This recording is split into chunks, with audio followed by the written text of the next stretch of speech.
Hi, and welcome once again to Ivy English. I'm Karen. Hi, I'm Chris Gorski, and today is Christmas. Merry Christmas. Merry Christmas, Karen. Are you celebrating? Yes, I am not a practicing Christian, but I am a practicer of all good holidays. That's and good. So today is a fun one, and I'm going to have a big old party. I have to remember Christmas because I have grandchildren. I can't forget them on Christmas. Okay, our title is Immerse Yourself in Nantou's Winter Wonderland. My goodness. So, Winter Wonderland is a classic Christmas song, and it is Christmas. So, of course, I think this fits very nicely in our title. And who doesn't want to see some beautiful white snow on Christmas Day? All right, I'm going to start off with something really silly from my childhood. Okay. So you mentioned that it's a popular Christmas song. It has its main line goes, walking in a winter wonderland, mi, re, do. So it's, a really simple phrase and everybody kind of has it in their head. But sometimes people do parodies of songs. Parody, that means you copy the song, but you change the words to make it silly. And so there's a parody of this song that was played every Christmas in my childhood. Parody is spelled P-A-R-O-D-Y, P-A-R-O-D-Y. So this children's program had a guy who was dressed appropriately for the changed words. And he sings with a Scandinavian accent. That means it's sort of a Norwegian accent or a Swedish accent or whatever, because in Minnesota, a lot of us, our grandparents or great-grandparents came from Scandinavia and Germany. But he specifically had a Scandinavian accent, and he was singing, "Walking in my winter underwear." So walking in my winter underwear, he was wearing one of those one-piece winter underwear suits. Oh, those long, one-piece okay, there's the footy pajamas. That's not the footies, but everything else. Okay. Your whole body is covered, and he's singing the song wearing this underwear. And it was kind of racy, actually, for a children's program. But it's very funny because it sounds like the original song, but it's about somebody outside in the snow walking in their underwear. I am happy to report that you can fit underwear into almost any song, and children will be delighted. Yes! So, the more things change, the more they stay the same. Especially little boys. Oh, yeah. Little boys.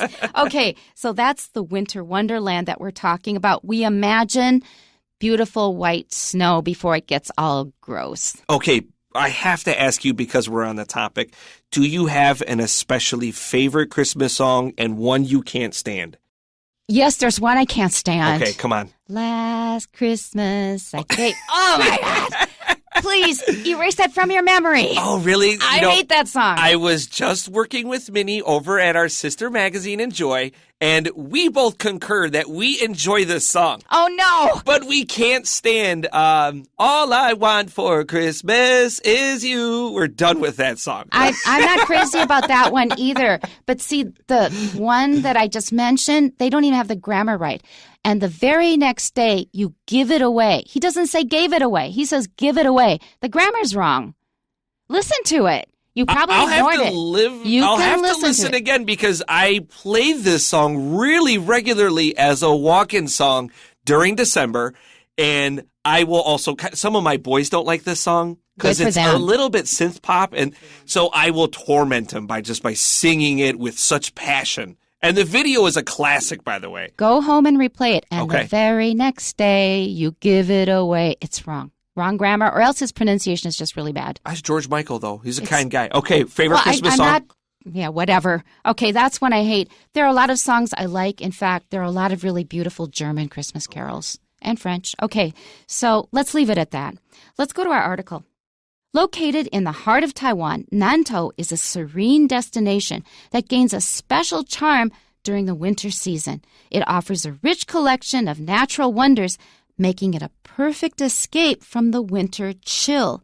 One of the best ways to enjoy Nantou in winter is by soaking in its hot springs.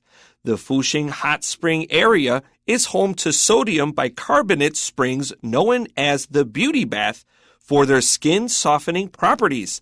The area's hot spring park is a family-oriented destination featuring foot baths and children's play areas. The story of the area began with the challenges faced by Lushan Hot Springs. Once a lively hub of tourism, the Lushan hot spring area fell victim to rampant construction and natural disasters. The government was ultimately forced to reclassify the area from a scenic spot to a hazardous zone.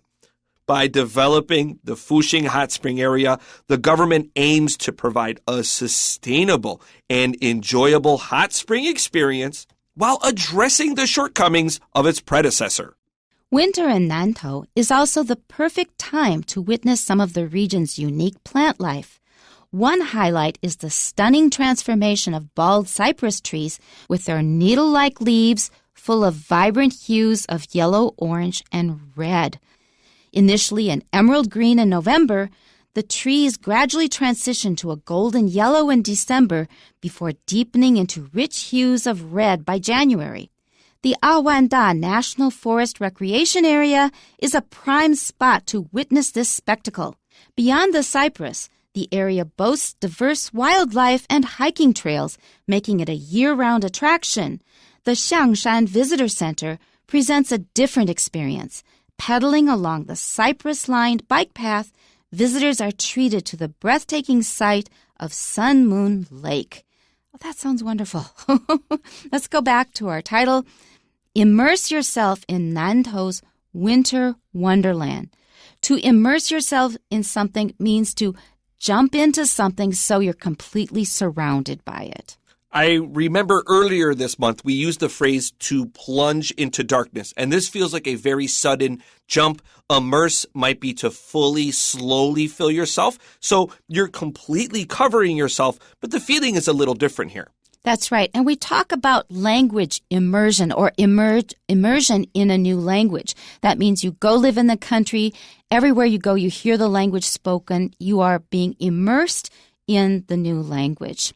Okay, our first sentence, located in the heart of Taiwan, Nantou is a serene destination that gains a special charm during the winter season. Now, the first fact everybody seems to know about Nantou is? It's landlocked. It's the only county of Taiwan that is completely landlocked. That's funny to think about. I don't know why. Maybe just coming from the U.S. It is funny to think about, but Taiwan is honestly very, very small. It's a small island. It's not easy to have a place completely landlocked. We have got ocean on all sides of us.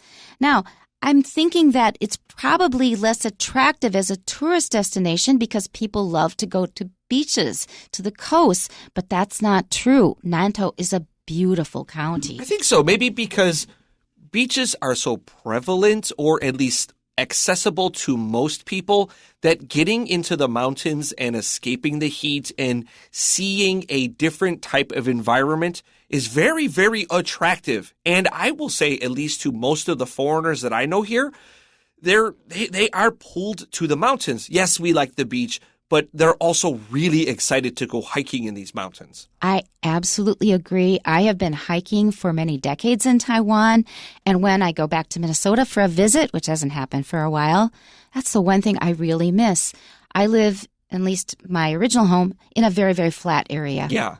I had to find substitutions for the mountains, and Minnesota is great on lakes. So we're the land of 10,000 lakes. Actually, it's more than 13,000.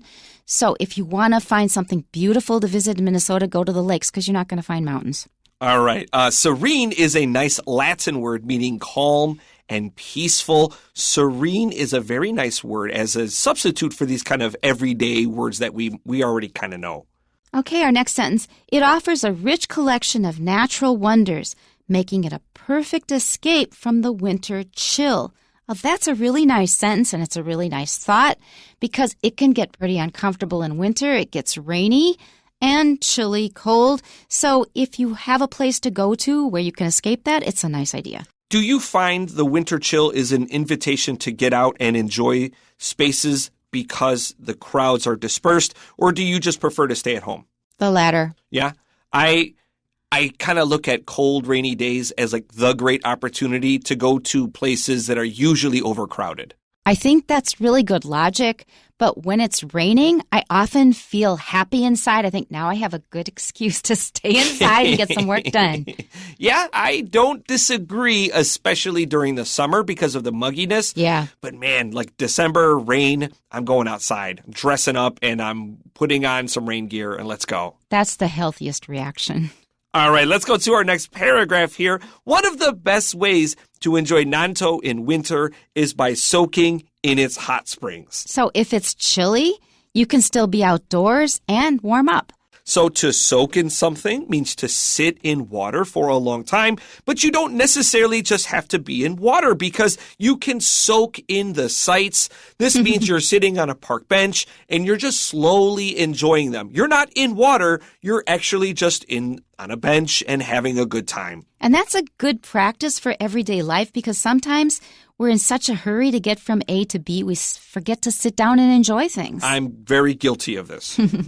Our next sentence, the Fuxing hot spring area is home to sodium bicarbonate springs known as the beauty bath for their skin softening properties. Now, I'm thinking baking soda, bicarbonate when of I saw soda. sodium bicarbonate, I was like, oh, we're going to make some cakes here.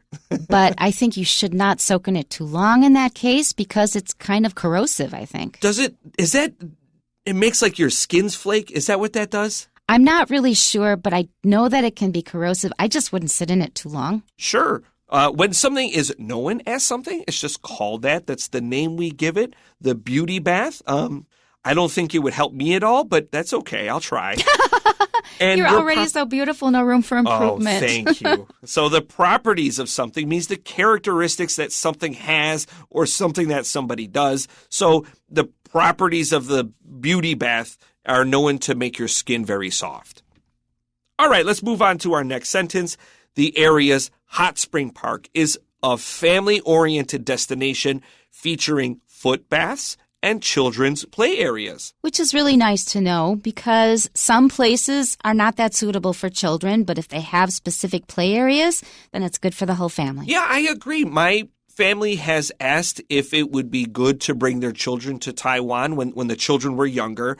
And I said, at least from my perspective, and I'm not a father, I said, I don't think there are especially many things to do that I think my family members' children would enjoy. I think it would almost be better to be a little bit older. Like Taiwan is a really great place for teenagers, maybe not like tweens or a little bit under, like for me. That could be controversial. It really depends on your interests because Taiwan is great for hiking and biking. And a lot of parents bring up their children to love going out, walking and biking. Like on these bike trips, I often see really young children biking along. So it depends on your interests. I think so. All right, let's take a look at our next sentence here. The story of the area began with the challenges faced by Lushan Hot Springs, which excites me because I don't know the history of this, and I don't know why these hot springs would face challenges. Right. When you see the word challenges, you know that we've got some excitement and maybe some conflict here, and we want to know what it is.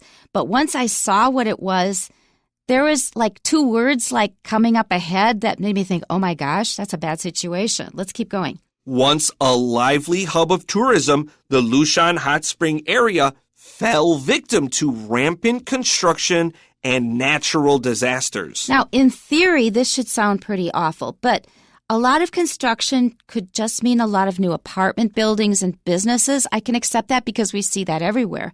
Natural disasters, now I'm sort of wondering what happened because we know what happened in Taroko Gorge. You can't even visit parts of it now because of the devastation of the last earthquake. I have not been there in a couple years. Is it really bad there now? I was there like shortly before, like about a year before it happened, and a lot of it is now closed off. I've seen pictures. Yes, it's very, very serious. They say it will probably take many years to restore it. So that can be really awful, but my brain still hasn't gone into panic mode. So when I see rampant construction, my mind jumps to Niagara Falls on the Canadian side. I was a tour guide in Niagara Falls, and people would do tours of the U.S. side only, or they would do Canadian side only. But the most interesting tours were when you did both sides of Niagara Falls, because on the American side, it's almost all park. There are not many things to do. It's actually just a nice place to go for a walk. And then the city of Niagara Falls in the U.S. is kind of a dump. And I'm saying that as a person that loves Niagara Falls. Yeah. The Canadian side is very well developed, but it is also a giant, colossal tourist trap where construction was rampant, Ferris wheels and dinosaurs and Frankenstein statues. Overdeveloped. Karaoke bars, casino. Oh, no. Casino. Yes. It's legal. It's legal. And people say, wow, the Canadian side is so exciting. But once that kind of glitz and glamour goes away, you're like, aren't you here to see the waterfalls? The parks in the U.S. were purposely designed to keep construction away. And now people look at that as a negative. Whereas I look at the Canadian side and think there's rampant construction, runaway overdevelopment, and I'm personally not a fan. You can see that stuff anywhere. You don't have to go to this incredible landmark, to Niagara Falls, to see that. And I have to say, I have a lot of negative views on the U.S., my home country. There's a lot of things I wish they would improve. But one thing I absolutely love about the U.S. is the national park system. So the one thing I think you should not miss in the U.S. is there are dozens and dozens. I don't know if there are hundreds, but I know there are many national parks you should not miss. And that's a really good example. All right, let's go on to our next sentence here. The government was ultimately forced to reclassify the area from a scenic spot to a hazardous zone, which that's the one that shocked me. I said there was something agree. there that, oh my gosh. So overdevelopment, maybe like Canada, like you described, it's not desirable, but, you know, some people like it. But when I saw the word hazardous, or the phrase hazardous zone, I thought, oh my gosh, what happened? I mean, to be fair, as much as I dislike the rampant construction of Niagara Falls, it's not a hazardous zone. Yeah. Mini golf is not poisoning me. Yeah, exactly. So then you know that it's an extremely serious problem, and it makes me sad, thinking that before it was probably a very beautiful, natural area. This, for all the negativity, it's a really well-written sentence. Yeah, so you are really caught off guard. A scenic spot to a hazardous zone. It's very powerful. All right, our next sentence. By developing the Fushing Hot Spring area, the government aims to provide a sustainable and enjoyable hot spring experience while addressing the shortcomings of its predecessor. When I see news like this, I feel very gratified, very happy for the good things that the government does. An example in my own life that I'm appreciative of every time I use it is the bike trails. Okay, the whole Taipei metro area, all the bike trails, I am so grateful. Wow, the government did a really wonderful thing. And this sounds like another one of those things that we should be very, very happy for. I completely concur. There's nothing more I can add to that. I am 100% on board with what you say. There are so many rivers in Taipei, and instead of just like, well, we'll build another shopping mall here, let's create an exercise area for people to enjoy themselves and flood prevention. There's so many good things built into that, and I am 100% on board with your point here. It always surprised me because I guess they are too shallow and they go too swiftly, mainly because they're shallow, so we don't have boating. Yeah. Like where I'm from, a lot of people own a boat. True. Yeah, but you don't have that here, which is great because it's quieter that way and probably safer. But using it as a setting for riding your bike or going for a walk is wonderful. That's right. Yeah, I never even thought that every time I go back home to the U.S., people are kayaking or canoeing on the rivers in Buffalo. And I never see people really kayaking or canoeing on most of the rivers I pass. There are some, but generally I'm talking about way up on the Danshui River. Right. And I live in the Xindian area, and I think that in most places it's too shallow, and I think there are probably government restrictions due to safety. All right. So sustainable in our sentence here is a word that means we have a maintained area at a certain level that we should be able to enjoy it for a long time. It won't be used up or poisoned or ruined. We hope. All right. Our last paragraph for today. Winter in Nantou is also the perfect time to witness some of the region's unique plant life. And I also brightened up when I saw that because I have spent some time learning about plants. I love observing plants on my hikes. It's so funny. We have so many similar interests. It's so weird. It's like, I'm so happy to meet another person that just enjoys looking at plants. Taiwan has an amazing diversity of plant life. Yeah. And when I say weird, I mean that not in any way negative. It's like, it's so surprising to meet a person that has so many similar interests. It's so enjoyable. Yes, I agree. And I think that people who grow up in the city, they just don't have that chance to develop it, and they're really missing something. I agree. One highlight is the stunning transformation of bald cypress trees with their needle-like leaves full of vibrant hues of yellow, orange, and red. That has got me hooked right there. It sounds beautiful. Pay attention to transformation. This is a noun here. We'll see the verb form in a sentence or two, and cypress trees are Greek for cypress. It's just a very old word that really hasn't changed. Okay, and the verb for transformation is transform. Give you a little heads up here. Initially an emerald green in November, the trees gradually transition to a golden yellow in December before deepening into rich hues of red by January. Now that sounds like a classic autumn or fall kind of transformation. The Awanda National Forest Recreation Area is a prime spot to witness this spectacle. A spectacle is something that's really amazing to watch. Yeah, visually striking performances. Beyond the cypress, the area boasts diverse wildlife and hiking trails, making it a year-round attraction. Okay, I'm going to book my tickets. We saw the word hue in here a few times. Hue is a word that sometimes throws people off. It has an everyday meaning, and it also has a very technical meaning too for designers. So a hue, generally speaking, just means a color. So we have vibrant hues of yellow. So we have bright shades or bright colors of yellow. That's really what it means in your everyday context. We have hues and shades, which are talking about how much white and how much black is mixed into a paint. If you're a designer who is carefully choosing colors, your hues and shades are very important. But for here, it just means color. Right. It means shades, basically. Different variations of the same color are different hues. And there's something interesting about the pronunciation of this word. People who come from New York City, a certain group of people in the area, may say you instead of hue. Yeah, especially if you're closer to New Jersey. New Jersey as well, that's right. So the word human, they will pronounce as human. Human. I know a couple dudes like this. It's always funny to me because as a person that is used to correcting children's pronunciation, I hear it and I don't do it. They're adults. They speak English. But at the same time, it always makes my teacher instinct just jump up, say, human, like has an H. That's right. But it is a regional accent. It's not wrong. It's just people from the area.